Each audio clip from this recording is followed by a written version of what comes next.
Antonio González had lived a life full of challenges, but also achievements. He was a war veteran, proud of his service, and although his years in the military had left him physically and emotionally scarred, he always maintained a respectable and calm presence in his community.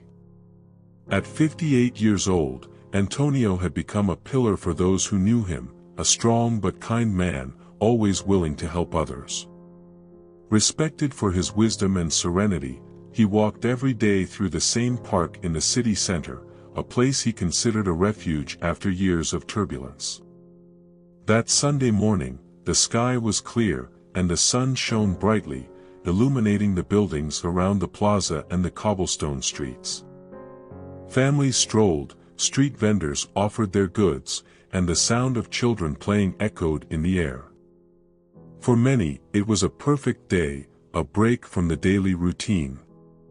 Antonio, as usual, had stopped at his favorite cafe to read the newspaper, enjoy a cup of coffee, and reflect in silence. His walk was slow but steady, a sign of his age combined with the aftermath of the multiple injuries he had suffered during his service. As he walked through the plaza, Antonio saw something that made him stop in his tracks. A few meters away, a young man, probably no older than 17, was cornered against a wall. The boy, dark-skinned and nervous-looking, had his hands raised as if trying to avoid further conflict. In front of him stood a man in a blue uniform, William Rodriguez, a local police officer, intimidating him with an aggressive stance. Antonio had heard of William. He had a reputation for being a problematic officer, one of those who abused his authority, especially with minorities. There were stories of his brutality, how he used excessive force without apparent provocation, but until that moment, Antonio had never witnessed it. As Antonio approached, he could hear the tone of the officer's voice. It was sharp, threatening. "What do you think you're doing here? Trying to steal or what?" The young man, his eyes full of fear, tried to respond, but every word he managed to say was interrupted by the officer, who repeatedly shoved him against the wall. The people around began to notice what was happening, but no one intervened. It was a scene that had become too common, a young black man being harassed for no reason. Antonio felt a restrained anger rise within him. It wasn't just the abuse of power that enraged him, but the helplessness in the young man's eyes, something that reminded him of his own youth, when he had been treated with disdain because of the color of his skin, even within the ranks of the army he so loved. Determined not to stand idly by, Antonio walked toward them with his head held high, aware of the risks, but knowing he couldn't just watch. "Hey!" Antonio exclaimed, his voice resonating with the natural authority he had cultivated over the years. "There's no need to treat him like that."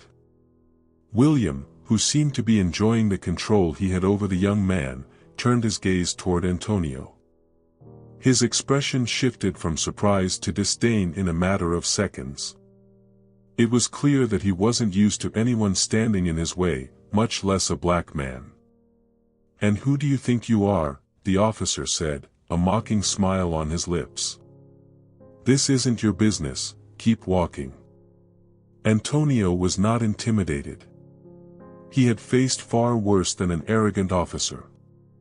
He stepped closer, now only a few steps away from William. "I'm a citizen of this city, just like you. And I won't stay silent while you abuse this young man." The atmosphere around them began to change. People in the plaza started to stop and watch, some pulling out their phones to record what was happening. Silence grew, the tension in the air palpable. The young man, still cornered, looked at Antonio with hope, as if for the first time he had found someone willing to defend him. William, noticing that the situation was escalating and that he now had an audience, grew even more irritated. With a swift movement, he shoved Antonio with one hand on his chest, causing the veteran to stumble back a few steps. The fury in Antonio's eyes was evident, but he held back. He knew that any false move could make the situation worse. "I warned you," William growled. Without further explanation, the officer pushed him again, this time with more force. Antonio, weakened by the years and his past injuries, lost his balance. In a split second, he fell to the ground, his head striking the concrete with a sharp sound that echoed through the plaza. The world seemed to stop. The murmurs of the people, the noise of the city, everything disappeared in an instant. Antonio lay motionless on the ground, his eyes closed, while a thin stream of blood began to trickle down his temple.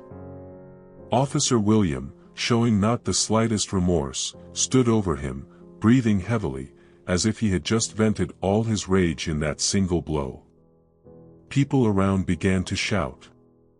Some ran toward Antonio, while others continued recording, aware that what they had witnessed was more than just an abuse of power, it was an act of indescribable brutality.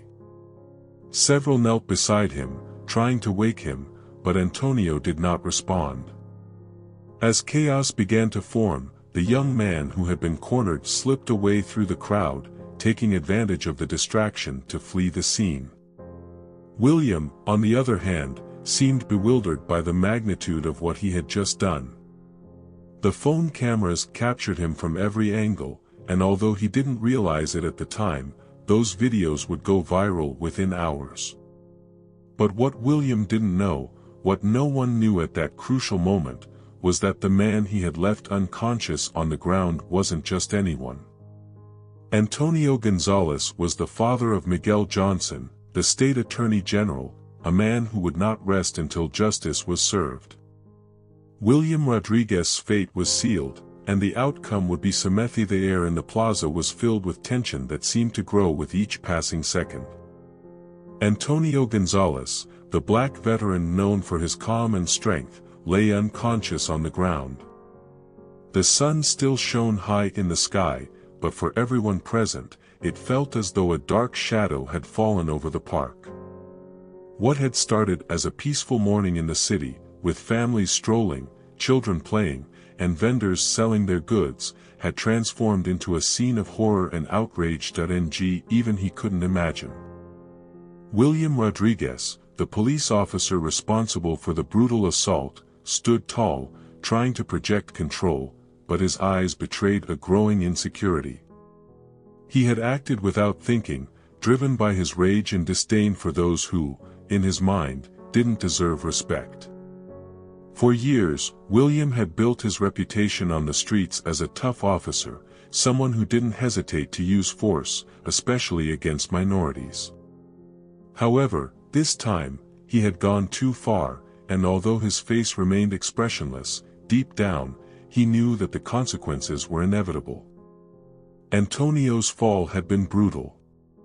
The impact of his head against the concrete echoed like a bell across the plaza, followed by a heavy silence, as if everyone present held their breath at the same time.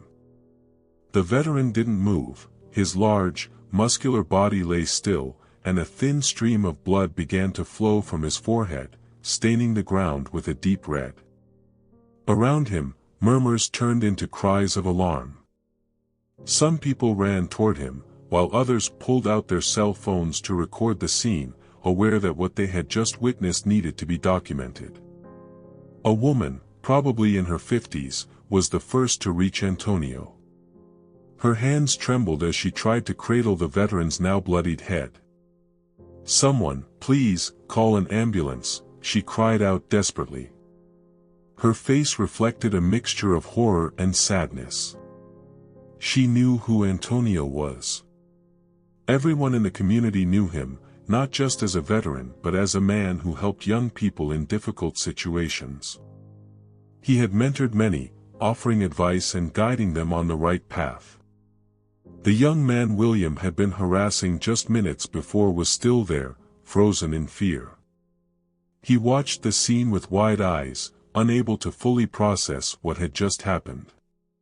He also knew Antonio, who had helped him on more than one occasion, offering words of encouragement and support during the darkest moments of his life. However, the brutality he had just witnessed left him paralyzed, unsure whether to run or confront the officer who had attacked him. William, meanwhile, looked around, his hand still resting on the grip of his gun. He could see the crowd growing, and he realized that the situation was spiraling out of control. The faces surrounding him no longer showed the respect he was used to receiving as a police officer. Instead, he saw looks of fear, anger, and disbelief. He could feel the shift in the atmosphere. Until that moment, he had always believed he could get away with anything, that his badge gave him absolute power, but something had changed in that plaza. Now, he was the center of the storm. "Step back. This man interfered with my work," William shouted, trying to regain control of the situation. However, his voice lacked the authority it once had. Some in the crowd looked at him with disdain, others with pure hatred. The people were starting to lose their fear. Among the crowd, an 18-year-old boy with dark skin and worn-out clothes decided that he had seen enough. He pushed through the people to make his way forward, his heart pounding with fury. With every step he took, he remembered the times he had been stopped for no reason, the times he had been looked at with suspicion just because of the color of his skin. When he reached the front, he faced William without fear. "That man is a hero," the young man shouted, pointing to Antonio, who still lay motionless on the ground. "You attacked him for no reason. What kind of justice is this? What kind of cop are you?" His voice rang out forcefully in the plaza, and the crowd, inspired by his bravery, began to murmur more intensely. William felt a chill run down his spine. He glared at the young man with contempt, but something inside him knew he couldn't react impulsively. His hand remained on his weapon, but he understood that if he drew it, the situation could escalate into an even greater tragedy. The weight of the cameras pointed at him made him conscious of every move he made. The crowd started moving closer. William took a step back, his jaw clenched as he watched everything crumble around him. The officer no longer had control. Now, he was prey, surrounded by the furious gazes of those he had oppressed for so long. A few meters away, the young man who had confronted William knelt down beside Antonio. He gently touched his shoulder, his eyes filled with tears of helplessness. "He always helped me. He didn't deserve this," he muttered, more to himself than to anyone else. The sound of sirens began to wail in the distance, heightening the tension. The arrival of the ambulance and more police officers seemed inevitable, but for many in the crowd, justice had already been corrupted.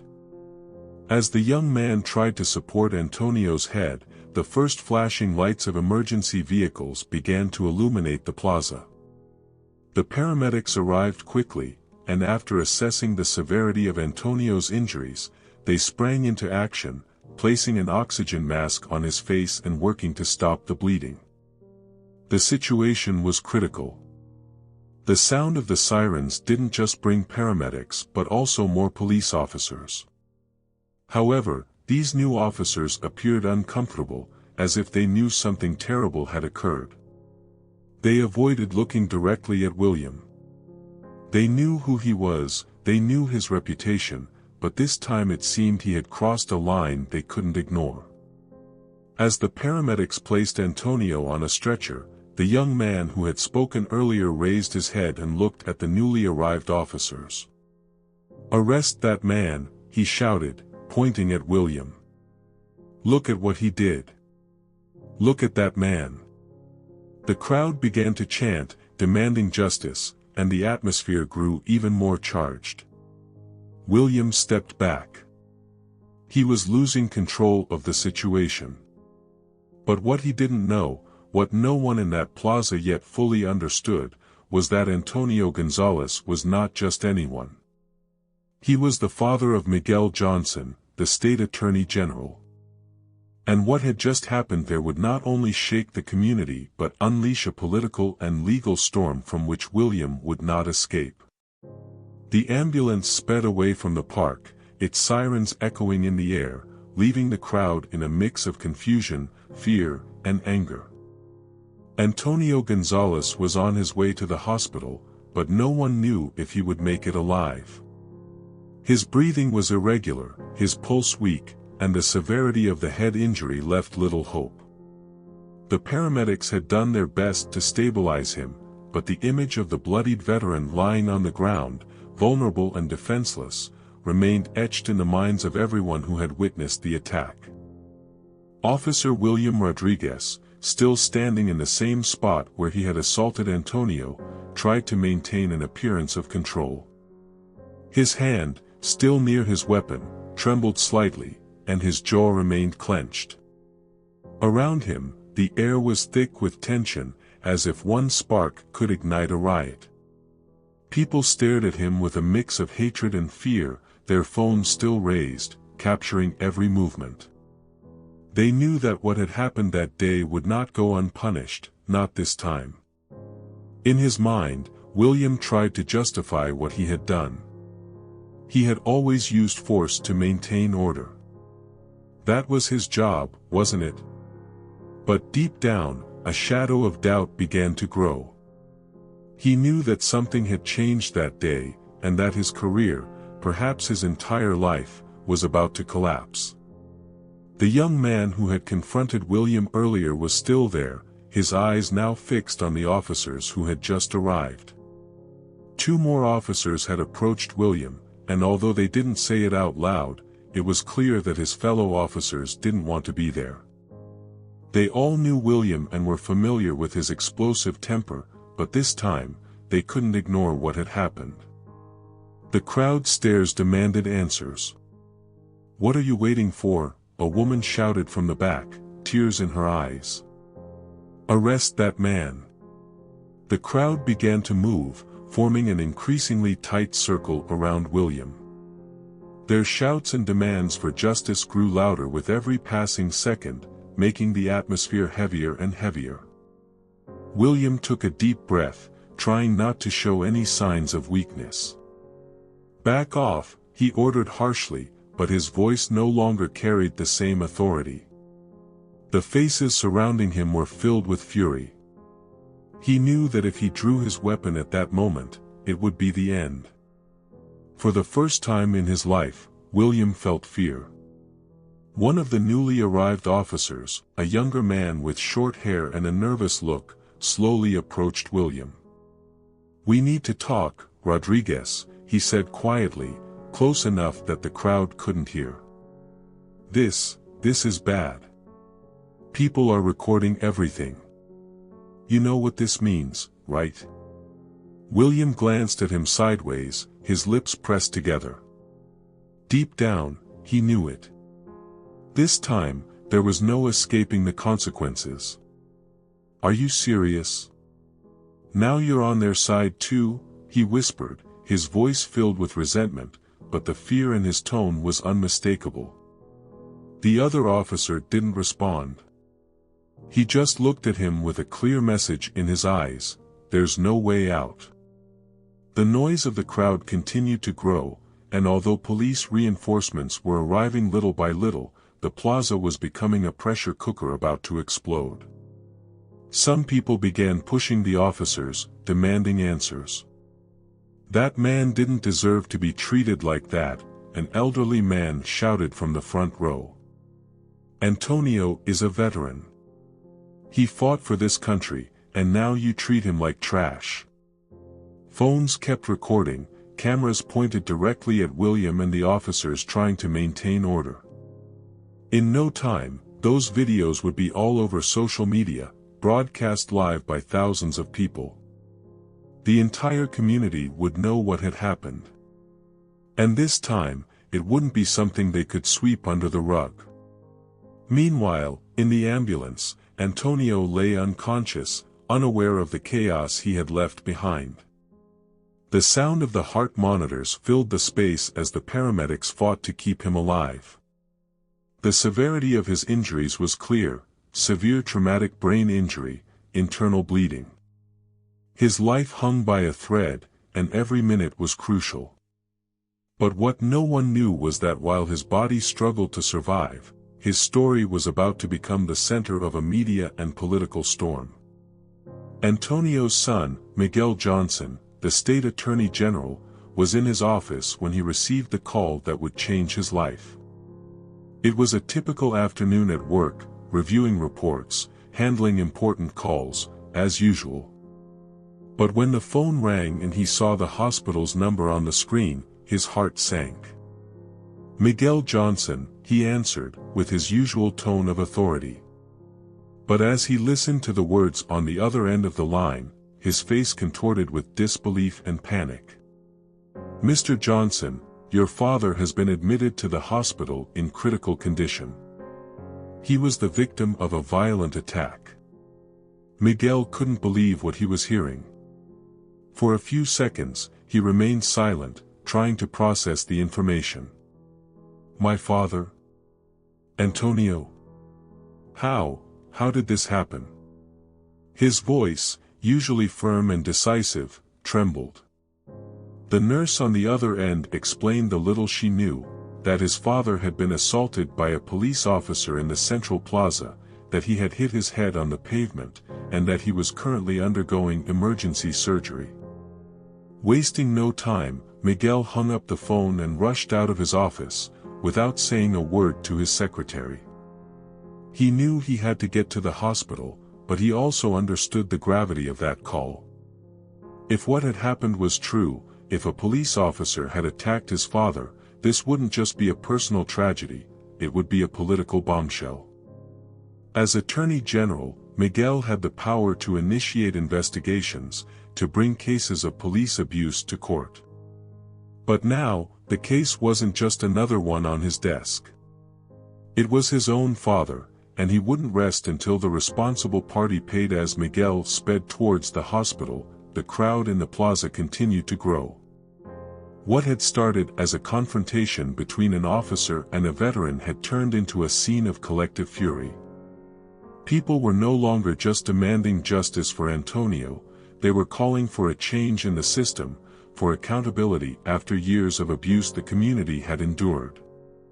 Social media was quickly filling with videos of the incident, and hashtags like #JusticeForAntonio and #PoliceAbuse were trending within minutes.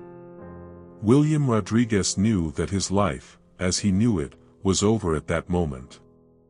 The system that had protected him for so long now seemed to abandon him. The officers around him avoided looking at him directly, and the crowd kept pressing, demanding his arrest. Within hours, his name would be in all the headlines, and what had begun as a peaceful morning would end in chaos, with no escape. As Miguel Johnson weaved through traffic at top speed, his thoughts raced even faster.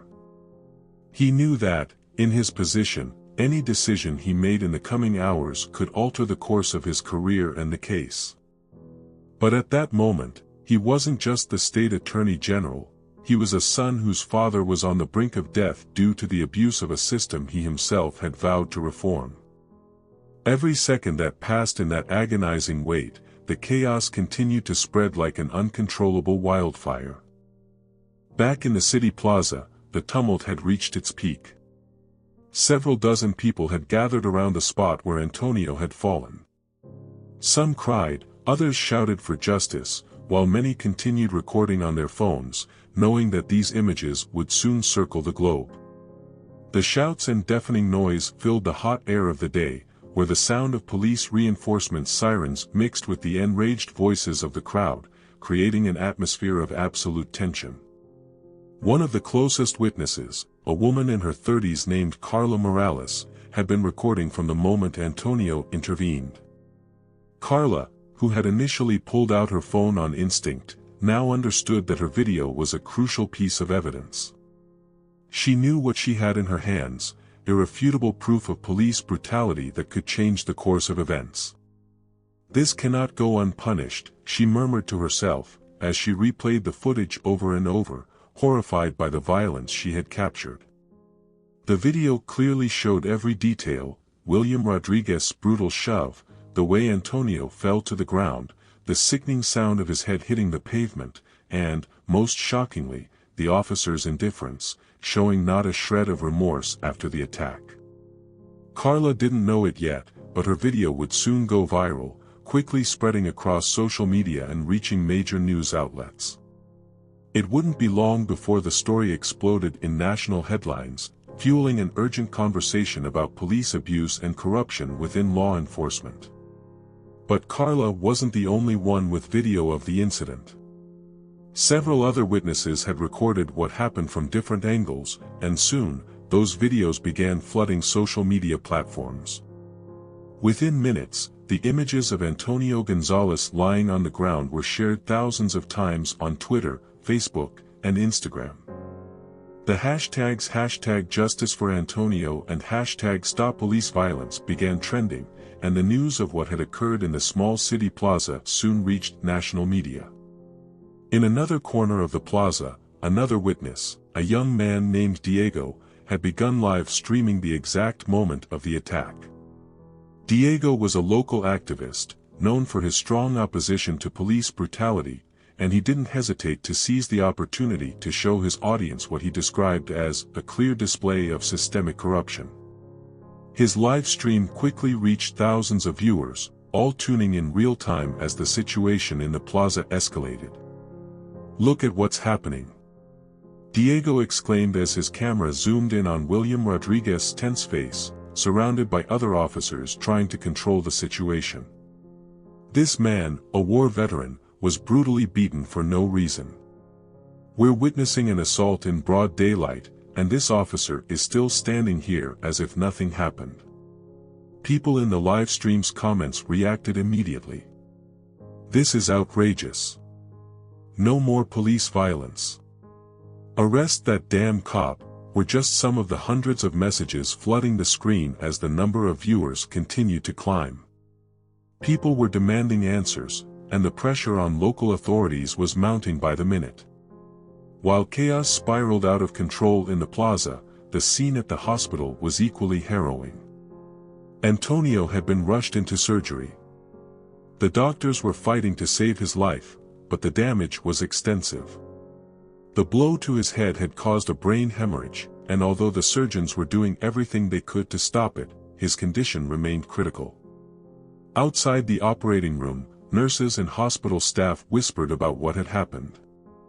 They knew the man on the operating table wasn't just anyone, he was the father of the state attorney general, and what happened next would have far-reaching repercussions for the city and beyond.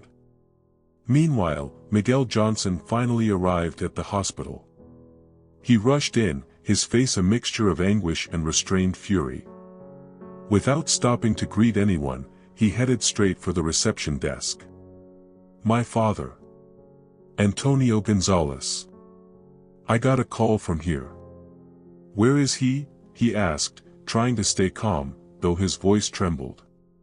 The receptionist, recognizing him immediately, looked at him with compassion. "Mr. Johnson, your father is in surgery right now. The doctors are doing everything they can, but his condition is critical." Miguel felt the world crumble around him. Throughout his career, he had faced difficult cases, fought against injustice and corruption. But now, that very system he had tried to change had attacked his own family. He leaned against the reception desk, closing his eyes for a moment, trying to control the surge of emotions threatening to overwhelm him. "I want to speak to the doctors as soon as they come out," he said, his voice returning to its usual tone of authority. "I need to know every detail of what was done to my father." While Miguel waited anxiously for news at the hospital, social media continued to explode with comments, opinions, and videos of the incident. Antonio González's story, the veteran brutally assaulted by a police officer, was now being covered by every national media outlet. Major news networks began reporting on the story, interviewing witnesses, analyzing the videos, and demanding answers from local authorities. Journalists gathered at the plaza and outside the hospital, searching for any details about Antonio's condition or actions that might be taken against William Rodriguez. Reporters sought out witnesses willing to talk, and it wasn't long before Carla Morales and Diego were approached by multiple media outlets, asking them to share what they had seen. They knew they held crucial evidence, and while they were willing to speak, they also understood that this story wouldn't end with just a few interviews. In the plaza, the tension remained. Police reinforcements had managed to control the crowd, but the damage had already been done. William Rodriguez had been removed from the scene, escorted by other officers as the crowd shouted around him. Though no official decision had been made, rumors circulated that William would be suspended within hours. However, for many, that wouldn't be enough. The community had suffered too long at the hands of officers like William, and simply suspending him from duty was not justice. Meanwhile, at home, Antonio's wife, Maria, received the call she had long feared. "Your husband is in the hospital," they told her from the other end of the line. "You need to come as soon as possible." With trembling hands, Maria hung up the phone and sat down in the nearest chair. For years, she had lived with the fear that something might happen to Antonio. She knew her husband, despite leaving military service, never stopped helping others, no matter the risk. And now, that risk had caught up with him in the worst way. The story of Antonio González, witness to a corrupt system and victim of police brutality, was far from over. It was just beginning, and soon, the consequences of what had happened that day would change the fate of everyone involved. The hospital was shrouded in tense silence. The lights shone brightly in the hallway outside the operating room, where Miguel Johnson paced back and forth, his face etched with worry. He knew that behind those doors, doctors were fighting to save his father's life, but the uncertainty gnawed at him. Every minute without news was torture. Outside, the media storm surrounding Antonio González's case continued to grow stronger. Social media remained ablaze, with videos of the attack playing in endless loops, and news outlets quickly capturing the public's interest. Miguel knew that beyond these hospital walls, his father's story was becoming a rallying cry for justice, and the storm that had started would not calm down easily. For years, Miguel Johnson had fought against corruption and abuse of power within law enforcement. But now, the fight had taken a personal turn, and he was determined not to let his father's case become just another instance of impunity. As the hours passed, news of the attack on Antonio had spread to every corner of the country. In the streets, people began gathering, holding signs that read, "Justice for Antonio," and "No more police brutality." The videos of the incident continued to circulate non-stop, accumulating millions of views. The plaza where everything had occurred was now empty, but the marks of chaos and anger were still visible, scattered protest signs, footprints from the tumult that had left a scar on the community. But it wasn't just public opinion that was on fire. Inside the police department, internal tensions were rising. William Rodriguez's attack on Antonio González had ignited a spark that was now threatening to burn down the corrupt structure many had tried to hide. For years, Rodriguez had been protected by his superiors. The complaints against him were numerous, but he always managed to come out unscathed, shielded by a system that turned a blind eye to his abuses. However, this time was different. Miguel received a call that stopped him in his tracks. The number of the chief of the police department, a man who had long been his rival in legal and political matters, appeared on the screen of his phone. It was clear that this case was going to open deep wounds within local institutions. "Johnson, we need to talk," said the grave voice on the other end of the line. Miguel took a deep breath before responding. "My father is fighting for his life in an operating room," he said coldly. "There's nothing to discuss, except that William Rodriguez needs to be arrested. Today." There was an uncomfortable pause. Miguel knew the voice on the other end was looking for a way out, trying to contain the damage, but he wasn't willing to make any concessions. "Rodriguez will be suspended while we investigate," said the police chief, avoiding any mention of an arrest. "But we can't rush this. We need to do this properly, by the book." Miguel closed his eyes for a second, struggling to control the rage boiling inside him. He knew the system was trying to protect one of its own, as it had so many times before. But this time, the cameras, the videos, and the witnesses had left little room for maneuvering. "If you don't arrest that man today," Miguel said, his voice contained but filled with determination, "I will personally launch a public investigation into the corruption in your department. And believe me, I won't let this get buried in paperwork." The police chief was silent for a few seconds before responding. "We'll do what we have to do, Johnson. But this won't be easy." Miguel hung up the phone without replying. He knew the chief was right, it wouldn't be easy. Justice rarely was, especially when institutions closed ranks to protect those who should be punished. But now, Miguel had a much more personal reason to fight, and he wasn't about to back down. At that moment, a doctor emerged from the operating room, pulling off her surgical mask with a weary expression. Miguel rushed toward her, his heart pounding. "How is my father?" he asked, unable to hide the desperation in his voice. The doctor looked at him with compassion. "Your father made it through surgery," she said softly. "We did everything we could to stop the brain hemorrhage, but the damage is severe. He's in a coma, and now we have to wait. I can't make any promises, but the next 24 hours will be critical." Miguel felt the ground collapse beneath him. The word coma echoed in his mind. He knew there was a real possibility his father might never wake up. But he didn't have time to grieve. He knew there was a bigger battle to be fought outside. Meanwhile, at the police department, internal tensions were boiling over. The videos of the attack had already become national news, and the pressure on the precinct was increasing by the minute.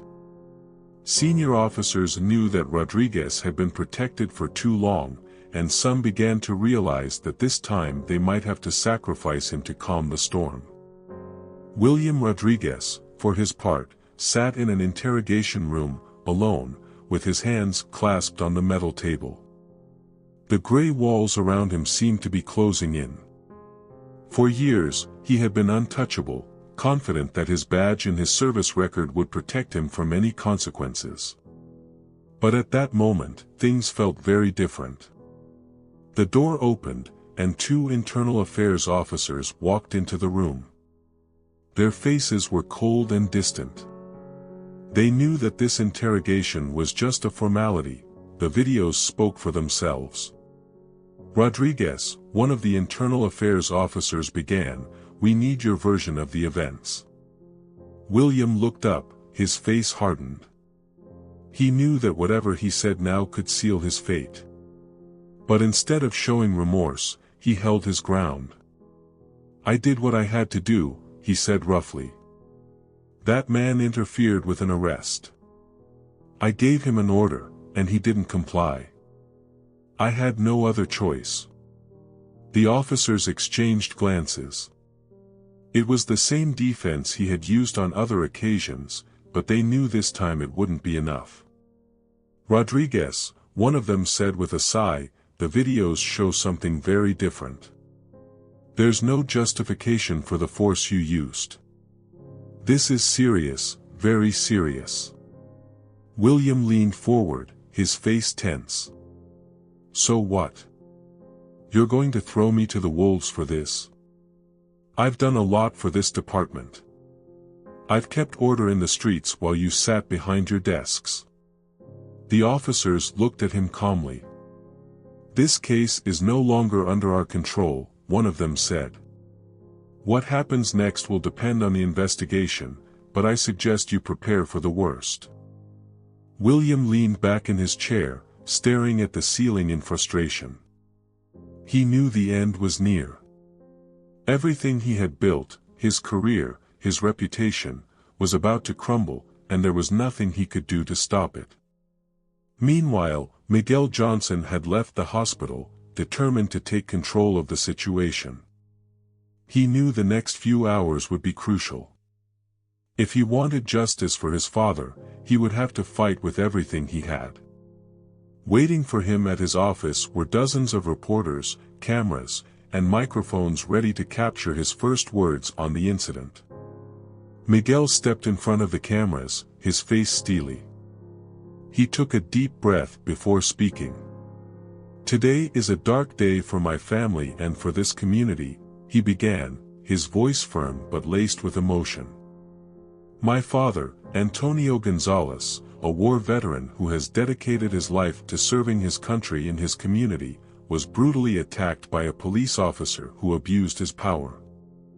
This is not just another case of police brutality, it is yet another example of how the system has failed to protect those who need it most." The camera flashes lit up as Miguel continued. "I will make sure this case is investigated to its fullest extent. I will not allow Officer William Rodriguez, or anyone else who has benefited from this corrupt system, to go unpunished. My family deserves justice, and this community deserves justice. I will not rest until we get it." As Miguel Johnson's words echoed across television screens nationwide, social media continued to explode.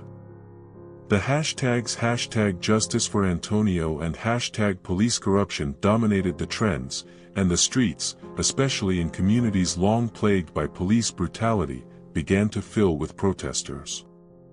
The anger that had simmered for years had finally boiled over, and Antonio González's case became a symbol of the fight against abuse of power. The crowds were no longer just demanding justice for one man, they were demanding structural change that had seemed unattainable until now. At the police department, tension was palpable. William Rodriguez's superiors met behind closed doors, discussing how to manage the crisis that was growing by the minute. They knew that arresting William wasn't just a legal decision, it was also a political one.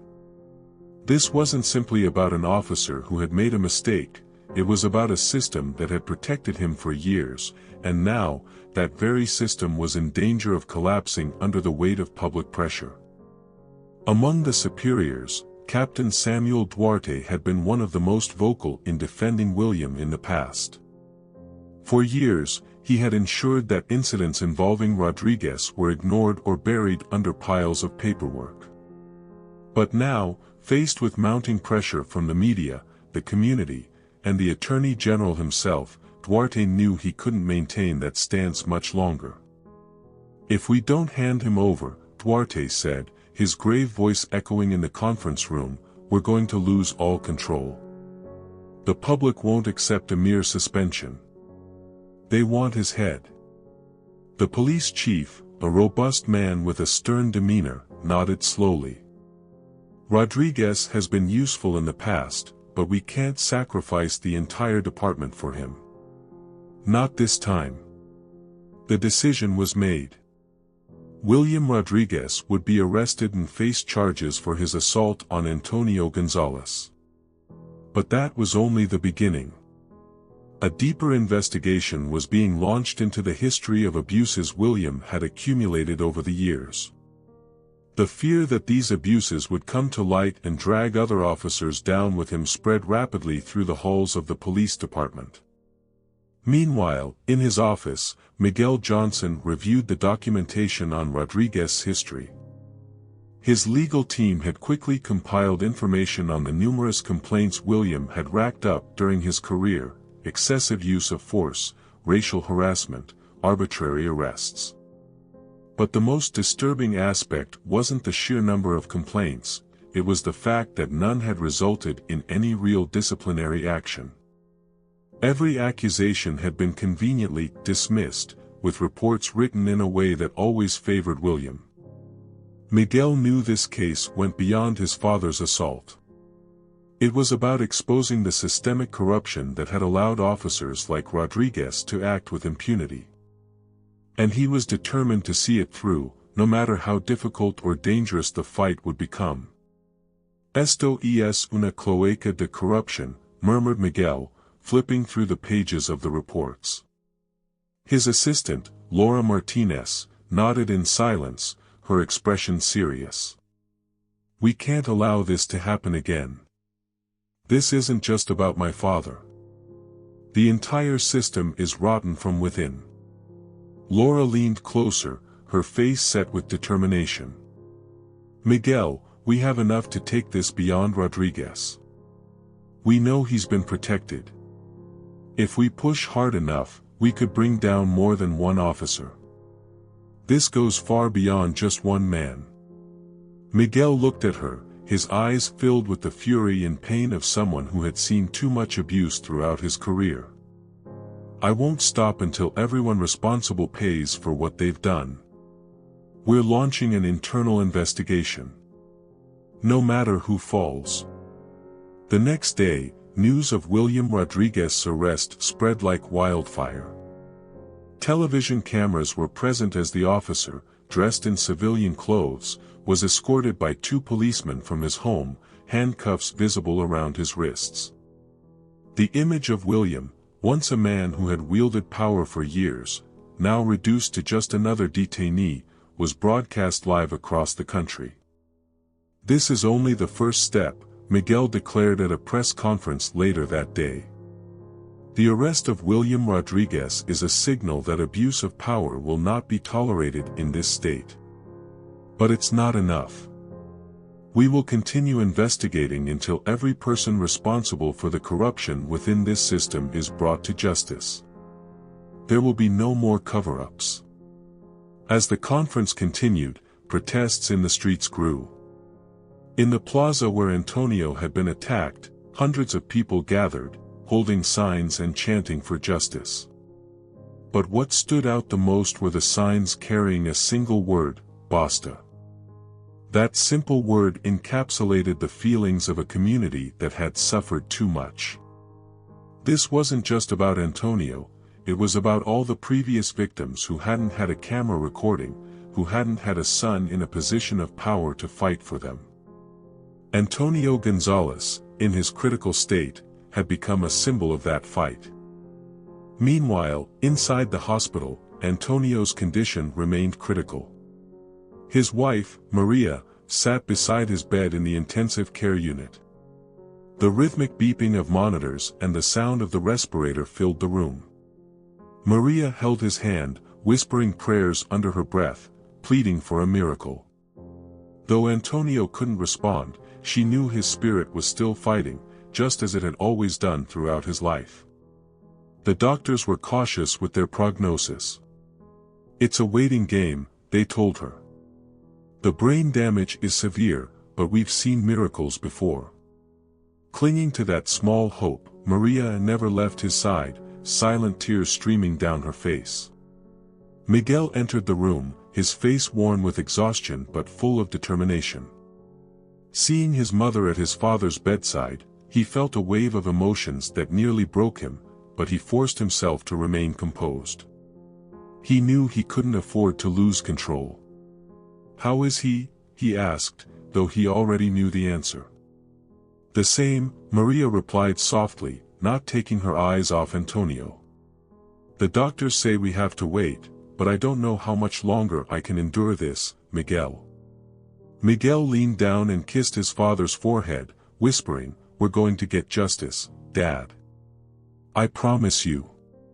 As the González family faced their personal pain, the internal investigation at the police department had already begun. What Miguel and his team didn't know was that William Rodriguez wasn't the only officer with a history of covered-up abuses. As documents started being reviewed, more names emerged, and more cases that had been buried under years of corruption surfaced. Laura Martinez, poring over the files with her team, discovered something even more disturbing: a network of favors and cover-ups involving several high-ranking officers. "Miguel," she said, her expression grim, "this is bigger than we thought. There are records of payoffs, bribes, and falsified reports. This isn't just about one violent officer, this is an entire operation. Miguel's blood ran cold as he realized the full extent of what they were up against. The corruption ran deeper than he had imagined, and now they were about to uncover a web of criminality that could shake the entire department, and perhaps the city, down to its core. Then we're going after all of them, Miguel said resolutely. We'll dismantle this operation piece by piece, no matter how many fall. Miguel knew that the road ahead would be long and dangerous. But he had no intention of stopping. He had promised justice for his father and for all the victims of a system that had benefited from silence for far too long. In the days following the arrest of William Rodriguez, the offices of the State Attorney General became a whirlwind of frenetic activity. What had begun as an internal review of the abuses of one officer quickly evolved into a deep excavation of the corruption that had infiltrated the entire police department. Miguel Johnson and his team, led by Laura Martinez, began to unearth a web of cover-ups and secret deals that had remained hidden beneath years of silence and concealed favors. Meanwhile, protests continued in the streets. What had started as a demonstration in support of Antonio González had transformed into a widespread movement against police brutality and institutional corruption. The signs no longer just demanded justice for Antonio, they called for a complete overhaul of the police system. The anger and frustration that had been simmering for so long was now being expressed openly, and the people weren't going to stop until they saw real change. Miguel knew that while William's arrest had temporarily calmed the situation, it wouldn't be enough to quell the community's fury or address the growing problems that were now surfacing. The system was rotten from the inside, and this time, cutting off one head wouldn't be enough. They had to go after everyone involved.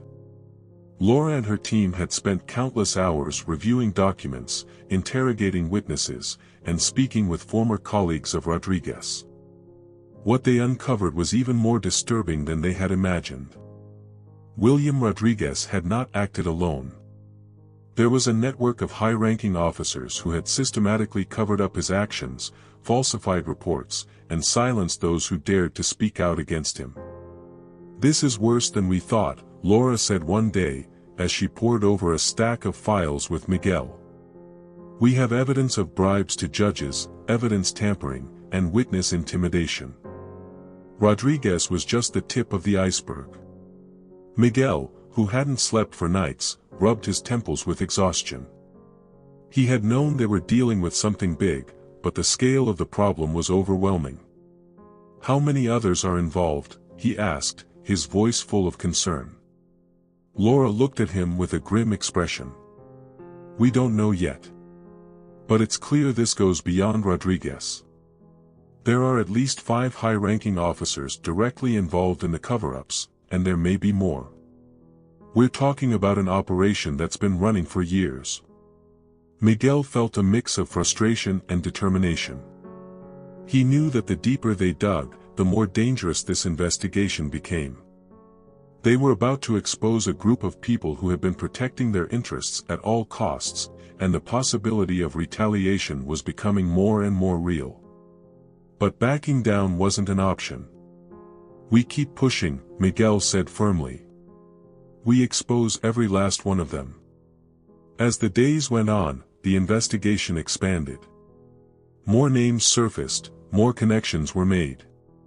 The corruption had spread like a virus, affecting not just the police force, but other sectors of local government. Miguel and Laura knew that they were facing a system that would fight back fiercely, but they also knew they had the truth on their side. In the streets, the protests grew louder and more organized. The community had rallied behind Antonio González as a symbol of the larger fight against corruption and injustice. The calls for systemic change were no longer just whispered demands, they had become a collective roar that couldn't be ignored. Inside the Attorney General's office, Miguel and Laura continued their work, knowing that every piece of evidence they uncovered brought them closer to exposing the entire network. But they also knew that with each step forward, the danger increased. Miguel, Laura said one evening as they sat surrounded by files, we need to be prepared for what's coming. The people we're going after, they won't go down without a fight. Miguel nodded, his face hardened with resolve. Let them come, he said quietly. We're not stopping. We need solid evidence, Miguel said, standing up from his chair with renewed energy. I want us to keep pushing.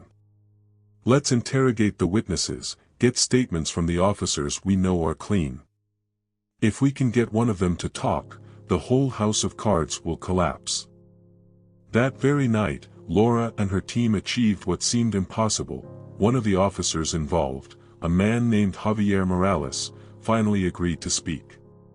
Morales had been Rodriguez's colleague for years, and although he had initially denied any involvement, the evidence against him was overwhelming.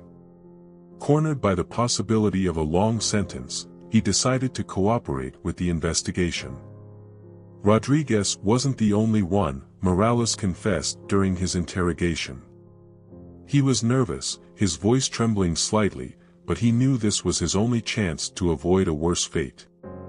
There were more. There were always more. Captain Duarte, he was the one giving the orders. He told us which cases to ignore, who we had to protect. Everyone knew what was going on, but no one said anything. Miguel and Laura exchanged glances, realizing they had just obtained the key piece they needed to dismantle the entire operation. And what did Duarte get in return? Laura asked, quickly jotting down every word. Morales lowered his eyes, clearly ashamed. Money. It was always money. Duarte had connections with powerful people, politicians, businessmen. They all had something to gain. As long as we kept the streets under control, nobody asked questions. Morales' revelation was the final blow they needed. With his confession, they were able to issue arrest warrants not only for William Rodriguez but also for Captain Duarte and other high-ranking officers who had participated in the cover-ups. What had started as a case of police brutality had now transformed into a massive corruption investigation that shook the foundations of the police department. However, the risks weren't limited to those involved in the scandal. Miguel and his team knew that by exposing such powerful figures, they were putting their own lives in danger. But there was no turning back. They had come too far. The morning Captain Duarte was arrested, television cameras captured every moment. Duarte, a robust man with a stern expression, had been an untouchable figure for years, but now he was in handcuffs, being escorted by the same officers he once commanded. The image of his downfall was broadcast across all major news stations, and the community, which had suffered under his rule, celebrated his arrest as a victory. As the operation progressed, Miguel faced another harsh reality: his father's condition wasn't improving. Antonio remained in a coma, and although the doctors were doing everything they could, the prognosis remained uncertain. Miguel visited his father every day, sitting beside his bed in the ICU. Even though there were no words to say, he would tell Antonio about the progress in the case, as if hoping his father could hear him. "Dad," Miguel whispered one day, holding Antonio's hand, "we're doing it. We're getting justice. We're dismantling the system that did this to you, that did this to all of us. But I need you to wake up. I need you to see what we've accomplished." Maria, sitting on the other side of the bed, looked at her son with eyes full of sadness and hope. She knew Miguel was fighting on two fronts, one public, against a corrupt system, and another private, against the pain of possibly losing his father. And although Antonio hadn't yet woken up, the fight that had begun on that fateful day in the plaza was reaching its climax. As the investigations continued, the story of Antonio González resonated across the country. The tale of an ordinary man, a veteran who had fallen victim to police brutality, had uncovered a corruption scandal far deeper than anyone had imagined. The media had already started calling it the case that changed the city, and Miguel knew this was just the beginning of a longer, more profound battle to reform a system that had been broken for years. Headlines and social media buzzed with only one story: the corruption scandal within the police department had erupted like a hurricane, exposing high-ranking officials, officers, and political figures who had been covering up abuses of power for years. Antonio González's case had not only shaken the foundations of the local police force but had also revealed the depths of a web of influence and bribery that reached far beyond patrols and uniforms. Miguel, Laura, and their team knew they had touched something far larger than they ever expected. The battle they had started was no longer just about one man, it was about an entire system that had thrived on silence, fear, and greed. And now, with the whole nation watching, there was no stopping the reckoning that was on its way. Miguel Johnson, who had dedicated entire weeks to the investigation, was finally seeing the fruits of his labor. The arrests of Captain Duarte and other implicated officers had temporarily calmed the protests in the streets, but the atmosphere remained tense. The community wouldn't settle for a few arrests, they wanted real reform, tangible change in the way. Inside the Attorney General's office, Miguel's team worked tirelessly. Laura Martinez led the interrogations with the implicated officers, and Javier Morales' statements continued to reveal even more details that deepened the scale of corruption. Each new testimony uncovered more names, more evidence that the police department had not only failed to protect citizens but had actively profited from a system built on oppression and manipulation. Miguel, Laura said one day while reviewing a set of newly arrived documents, "This goes beyond what we initially thought. We're talking about years of systematic bribery, not just to protect officers like Rodriguez, but to keep the marginalized community under control." Miguel leaned over the table, examining the papers. "So, it's not just about police brutality," he murmured, his voice full of indignation. "It's about an entire system designed to oppress and profit from the most vulnerable." "Exactly," Laura replied, her brow furrowed. "We need a plan to expose this in a way that doesn't just end with a few arrests. We need to make sure this entire network is dismantled." Miguel nodded, knowing they held something much bigger than a case of brutality. They had uncovered a system that had been operating in the shadows for far too long, and the only way to achieve complete justice was to expose everything. "We're going to do this right," he said finally. "We won't leave any stone unturned." Meanwhile, support for Antonio's case continued to grow in the streets. The protests persisted but had taken on a more organized tone. Civil rights groups, activists, and community leaders joined the marches, demanding not only justice for Antonio but systemic change across the state. The signs multiplied, and the speeches became more eloquent. The voices that had been silenced for so long now echoed through every corner of the city.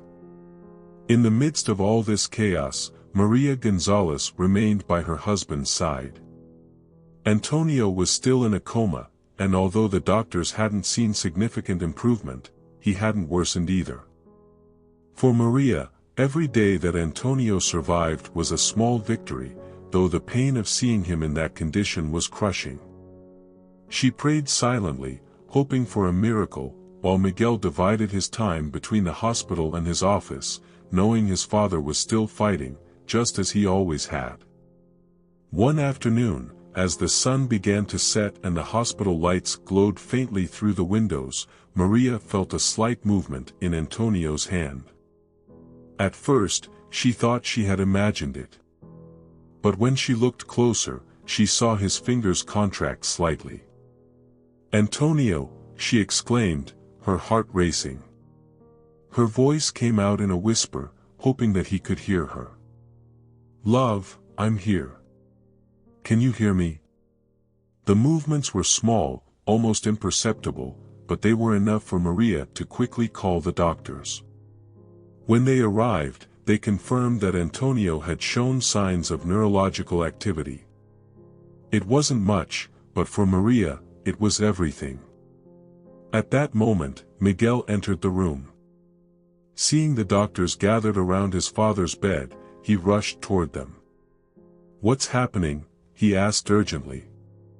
"He's responding," one of the doctors said with a slight smile. "We can't make any promises, but this is a good sign. We need more time to see how he progresses." Miguel felt a wave of relief wash over him. While it wasn't the full recovery they had hoped for, it was a step forward. He leaned over his father, carefully taking his hand. "Dad, we're getting justice. But I need you to keep fighting. This isn't over yet." Outside the hospital, news of Antonio's slight improvement spread quickly. The community, which had been anxiously following his condition, found a spark of hope in the update. Though Antonio remained in critical condition, the idea that he might wake up, that he might survive to witness the justice being pursued in his name, strengthened the resolve of everyone fighting for him. But while the González family experienced this small glimmer of hope, the challenges continued to mount. Captain Duarte's arrest had been only the first step, and Miguel knew that those involved in the corruption network wouldn't stand idly by. Rumors of threats began to surface, and attempts to silence those cooperating with the investigation increased. Even Javier Morales, who had decided to cooperate, started receiving anonymous warnings. Miguel and Laura knew that if they wanted to completely dismantle the corrupt system, they had to act quickly and without mistakes. There were powerful people involved, and the further they advanced, the more dangerous everything became. That night, Miguel called an urgent meeting with his team. He knew time was critical, and they couldn't afford any cracks in their plan. "We need to take this to the grand jury as soon as possible," he said, as the tired eyes of his team looked at him with determination. "We can't wait any longer. If we get the grand jury to see the evidence, if we make this public in an official way, no one will be able to stop us." Laura nodded, knowing Miguel was right. "We'll prepare everything," she said firmly. "We have enough evidence to make this explode." The next 48 hours would be decisive. As Miguel worked tirelessly to present the case, he knew that what was at stake wasn't just justice for his father but the future of an entire community that had been suffering in silence for far too long. The first light of dawn illuminated the horizon as Miguel Johnson finally allowed himself a brief moment of rest. He had spent the last 48 hours preparing the case to present to the grand jury, and his team, though exhausted, continued working with the same determination. They knew that what they were about to do wasn't just about exposing a group of corrupt officers but about changing the entire system that had PR. Miguel, however, couldn't stop thinking about his father. Though Antonio had shown signs of improvement, he was still in a coma, and the doctors remained cautious in their prognosis. Each day, Miguel went to the hospital before starting his workday, sat by his father's bed, and talked to him about everything that was happening, hoping that somehow, Antonio could hear him. That morning was no different. He entered the ICU, sat next to his father, and took his hand. "Today is the day, Dad," he whispered. "We're going to present the case. We're going to expose everyone who did this to you. But I need you to keep fighting. I need you to be here when it's all over." Maria, who had stayed in the room all night, looked at Miguel with a tired but hopeful smile. "Your father has always been a fighter, Miguel. He's going to make it through this. I know it." Miguel nodded, but he couldn't shake the heavy feeling in his chest. He knew the legal battle they were about to face would be intense, but nothing compared to the personal struggle he faced each time he saw his father in that state. Later that day, Miguel and his team headed to the courthouse where the grand jury would evaluate the evidence they had gathered. The tension in the room was palpable. Everyone understood that what was at stake was not just the fate of a few corrupt officers but the credibility of the justice system and the community's trust in the authorities. Outside, the media swarmed, cameras poised to capture every detail of what was shaping up to be a historic trial. Laura Martinez, always by Miguel's side, was going over the final details with the team. "We've got everything we need," she said with calculated calm. "The confessions, the documents, the witness testimonies. They can't ignore this." Miguel nodded, knowing the evidence was airtight. They had worked tirelessly to ensure that there were no weak points in their case.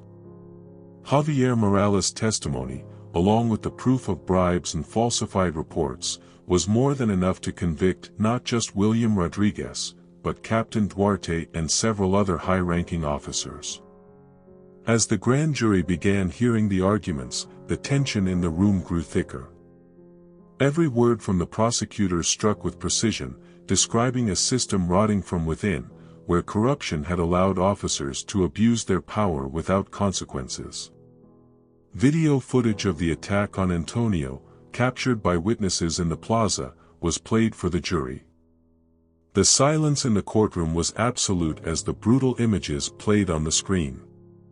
It was impossible to deny what had happened. The evidence was overwhelming. While the trial continued, the crowd outside kept growing. Hundreds had gathered in front of the courthouse, awaiting news of the case. Banners with Antonio González's name fluttered in the wind, and chants of "Justice" echoed through the city. The media broadcasted live, with legal experts discussing the potential implications of a guilty verdict. After several hours, the grand jury finally reached a decision. Miguel and his team waited in silence, fully aware of the significance of the moment. Finally, the lead prosecutor stood up and read the verdict: William Rodriguez, guilty. Captain Samuel Duarte, guilty. 5 other high-ranking officers, guilty. Miguel felt an overwhelming sense of relief wash over him. They had won. They had achieved justice. Not just for his father, but for an entire community that had been silenced for far too long. The room buzzed with murmurs, and outside, as the news spread, the crowd erupted in cheers. It was a victory many had thought impossible. But for Miguel, the real test still lay ahead. As he left the courthouse, surrounded by reporters eager for a statement, his words were clear and direct: "Today, we achieved justice, but this fight isn't over. We must keep working to ensure that this corrupt system doesn't rise again.